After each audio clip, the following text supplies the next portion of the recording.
Sometimes a person's destiny changes with a single decision, but to be able to make that decision, they first have to lose everything. The story I'm about to tell you starts exactly like that. Imagine you've got almost no money left in your pocket. You haven't had a proper meal in days. You don't have a place you can call home anymore. You're living through the hardest stretch of your life. And by your side, there's one friend who has no one else but you, your dog, the last thing of value you still have. But hunger sometimes forces a person into choices they never wanted to make. One day, the desperation grows so large that you have to sell him. That moment might be the heaviest decision of your entire life, because that dog isn't just an animal. He's the last piece of your hope. This is the story of that man, Sylvester Stallone. Today, millions of people know him as a star who plays powerful characters, but very few know just how massive a struggle sits behind that success. Because Stallone's story doesn't begin with fame, it begins with loss. His childhood wasn't easy either. A complication during his birth damaged the nerves in part of his face. Because of that, his expression and the way he spoke became a target for mockery for years. People said he'd never be able to act. Some thought he shouldn't even step in front of a camera, but nobody could see the stubbornness burning inside him. He wanted to be an actor, no matter what it took. On the day he was born, the doctors had to move fast. It was a difficult delivery, and one of the instruments used damaged a nerve in the lower part of his face. No one knew in that moment how it would shape his life, but years later, that small complication would leave the corner of his lips slightly drooping and cause his words to sometimes come out a little slurred. It would also become the source of that famous look of his, the stern, determined expression the whole world would come to recognize. Home wasn't easy either. Tension was a constant presence in the family. His father was a disciplinarian, sometimes even harsh. He had big expectations for his son, but inside the house, those expectations felt less like warm encouragement and more like heavy pressure. Little Sylvester felt like he had to prove himself both at home and out in the world. At school, kids made fun of him. When he talked, one corner of his mouth drooped slightly, and his words sometimes stumbled. Even some teachers saw him as the class's difficult kid. His grades were poor, he was impatient, and he was often caught up in fights. For a child, that meant fighting the same small battle over and over, every single day. He moved from one school to another, one city to another, more than a few times with his family. Every new school meant proving himself all over again, fighting for acceptance all over again. A new classroom, new faces, new mocking looks. But some people aren't defined by where they break. They're defined by where they hold their ground. Stallone was one of those people. Sports became his refuge. Bodybuilding, wrestling, football, building physical strength was, in a way, a means of covering that fragility inside him with armor. He didn't want anyone to be able to mock him. He didn't want anyone to be able to see him as weak. The hours he spent in the gym gave him something he couldn't find at school: control. As he built muscle, as he built a body no one could look at and dismiss, the broken kid inside him grew a little quieter. As a young man, he was sent to military school for a while, where discipline and physical toughness came first. That environment taught him how to handle hardship, how to push through pain, how to never quit, perhaps, without knowing it, preparing him for the character he would play years later. But his real dream lived somewhere else. He wanted to be like the men he saw on the screen, like those characters people watched with admiration on the silver screen. Sitting in the dark of a movie theater, he imagined himself as a hero. The boy who was mocked and dismissed out there could become someone entirely different in that darkness. In his college years, he gravitated toward theater and acting classes. His first experiences on stage weren't easy either. Some instructors saw the difference in his voice, in his face, as a flaw, and tried to discourage him. But every time he stepped onto that stage, he could feel something shift in the audience. Maybe he wasn't polished, but he was real, and that realness would eventually become his greatest strength. Nobody believed in him, but he never stopped believing in himself. For years, he went to audition after audition. He was rejected over and over. Every no closed another door, but the next day he'd go knock on a new one anyway. There were days he walked the cold streets of New York, a list of talent agencies in hand, going door to door. Some producers wouldn't even let him into the room. Some took one look at him and said, "This isn't the business for you." Some never answered at all. One time, a director told him flat out someone like him could never be a leading man in film. Maybe he could be an extra. idea. Maybe he could stand in the background of a scene, but be the center of the camera's attention. No. Words like that were enough to silence most people, but there was something strange about Stallone. Every time he heard no, the voice inside him only grew louder. He tried getting by on small roles. He showed up for a few seconds in some films. In others, his name didn't even make the credits. A significant part of his adult life was spent in that painful gap between the life he dreamed of and the life he was actually living. He tried writing too, because if no one was going to give him a role, maybe he could write his own story. But the scripts he wrote met the same fate. Read, set aside, forgotten. Then came the darkest period of his life. His money had run out. He couldn't find work. He couldn't pay his rent. For a while, he didn't even have a place to stay. There were nights he had to figure out where he was even going to sleep. His dreams felt impossibly far away now. During this period, he's said to have spent nights in New York bus terminals. There were days when he spent the last few dollars in his pocket, not on food, but on a bus ticket to get to the next audition. Some nights, he counted himself lucky just to find a bench to sit on. Under the terminal's fluorescent lights, surrounded by travelers waiting with their suitcases, he'd sit there with no idea where his own life was headed. No one looking at him would have said, "This man is going to be one of the most recognized movie stars in the world one day." Sometimes he crashed on a friend's couch, sometimes in the smallest room of the cheapest motel he could find. For a stretch, he even fell asleep watching movies in theaters just to stay warm. It got him out of the cold, and watching those characters on screen refreshed his own dream at the same time. Food wasn't easy to come by either. Some days he managed one meal, some days none. Walking past a restaurant and watching people eat inside made the hunger even harder to bear. But his pride usually wouldn't let him ask anyone for help. His wife was pregnant. A baby on the way meant this was no longer just his own fight for survival. It meant responsibility, and responsibility was the heaviest weight that could settle on top of desperation. There were nights before falling asleep when he must have looked at his wife's growing belly and thought, "What kind of life can I even offer this child?" For a man about to become a father, with absolutely nothing to his name, bringing another life into the world was a weight heavy enough to crush a person. He had exactly one thing left by his side: his dog. His name was Butkus, a huge loyal bull mastiff who stayed by his side and asked for nothing. Butkus was, in those days, maybe his only listener. Stallone would sometimes talk to him for hours about his plans, his disappointments, the scripts he was trying to write. The dog obviously understood none of it, but the way he looked back at him with those big eyes seemed to say that everything would be okay one day. In moments like that, a person asks themselves the same question: should I just give up? Maybe I should just get an ordinary job, give up on the dream, and support my family. Maybe Stallone thought that too. Maybe on more than one night, he wrestled with that question in the dark, but he didn't give up, because sometimes the only thing a person has left is hope.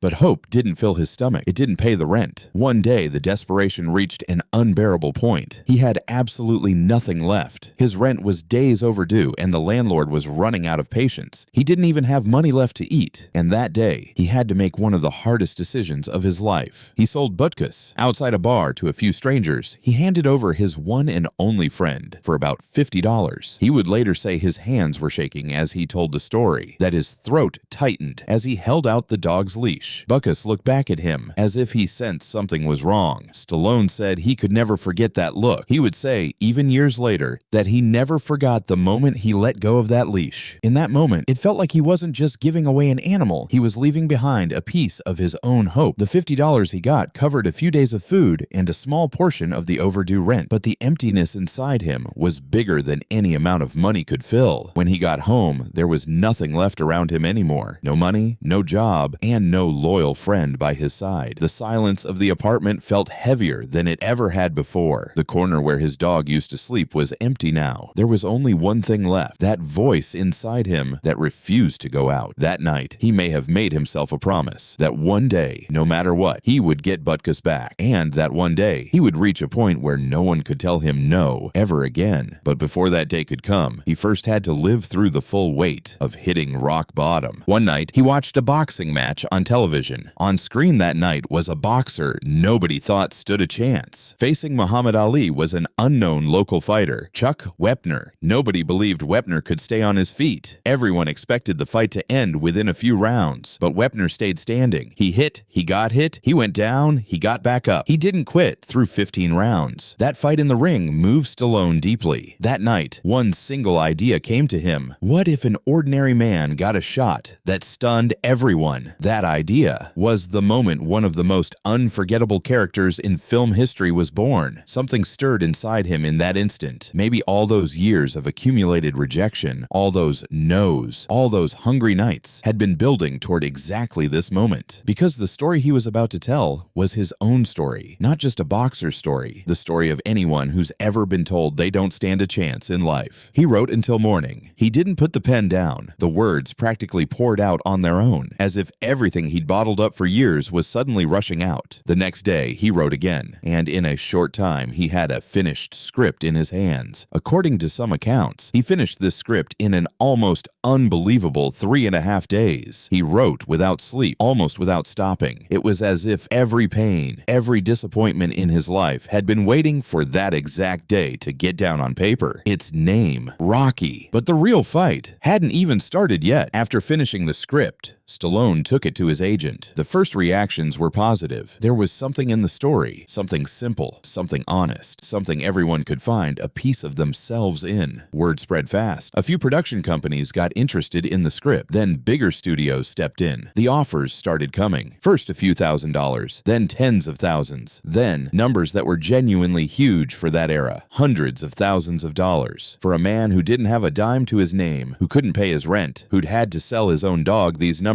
meant his entire life could change. All it would take was a single signature. But there was a condition. The studios wanted the script. They wanted the story. But they didn't want Stallone in the lead role. This role wasn't for someone like him, they said. His expression, the way he spoke, the camera couldn't carry him as a star, they said. Instead, one of the well-known, good-looking, already established actors of the era should play the part. Maybe Robert Redford, maybe someone else, but definitely not this unknown man with the odd-looking face, still stuck playing bit parts. The higher the numbers climbed, the more the pressure mounted. At one point, an offer reached a genuinely staggering level for that time. That amount wouldn't just cover the rent, it would secure the rest of his life. And the men sitting across from him kept telling him the same thing. Take the script, take the money, go home. But we can't give you the lead role. This was one of the hardest moments of his life, maybe even harder than the night he sold Butkus. Because this time, what stood in front of him wasn't hunger. It was a tempting way out. Everyone assumed he'd take the money. No one believed that a man who'd gone hungry, who'd been homeless, who'd sold his own dog, could turn down that much money right after living through all of that. But Stallone turned it down. Not once. Over and over. His answer to every new offer was the same. Either I play the part, or this script isn't for sale. The people around him tried to talk him out of it. Some called it madness. Some told him he'd never get a chance like this again. And maybe they were right. Very few people in film history have taken a stand this stubborn, risking the one shot they had. But Stallone saw it differently. He knew that if someone else played this role, he'd remain forever the man who only ever heard no. Even if his script became a hit, that success wouldn't belong to him. The pain, the humiliation, the feeling of being overlooked that he'd carried for years would never go away. This wasn't just a film opportunity for him. This was his answer to everyone who had ever told him, his whole life, you can't do this. Finally, after long negotiations, back and forth, and doubt, a production company agreed to take the risk. The budget was small compared to the major productions of the era. What Stallone would be paid was next to nothing, next to the huge offers he'd turned down. But money wasn't what mattered. He got his script and the lead role, both. The film's set was far from the glossy, big-budget productions Hollywood was used to. The budget was tight. The shoot was short. The crew was small. But the energy on set was different. Because this wasn't just a film shoot. This was perhaps the most important fight of one man's life. In every scene, years of accumulated disappointment, rejection, and hungry nights were showing through. The boxing scenes carried real anger. The training scenes carried real drive. Because the character Stallone was playing was, in truth, himself. Someone nobody thought had a chance, who showed up anyway, who raised his fists anyway. At the heart of the film was a simple but profound message. Winning didn't always mean raising your hand in the middle of the ring. Sometimes winning just meant staying on your feet, making it through 15 rounds without going down. That message would reach something inside every single person who watched it. But first, the film had to get finished. And even during the shoot, no one believed this small-budget film would go on to change the history of cinema. During filming, there was one thing that never left Stallone's mind: Butkus. He never forgot standing outside that bar, the face of the man he sold him to, the moment he let go of the leash. Once he started getting paid for the script, one of the first things he did was try to get Butkus back. Finding the man who had bought the dog wasn't easy, but Stallone didn't give up. He eventually found him. The problem was the man had grown attached to the dog by now, and he didn't want to sell him back. Stallone pressed on. His first offer was turned down. He raised it, turned down again.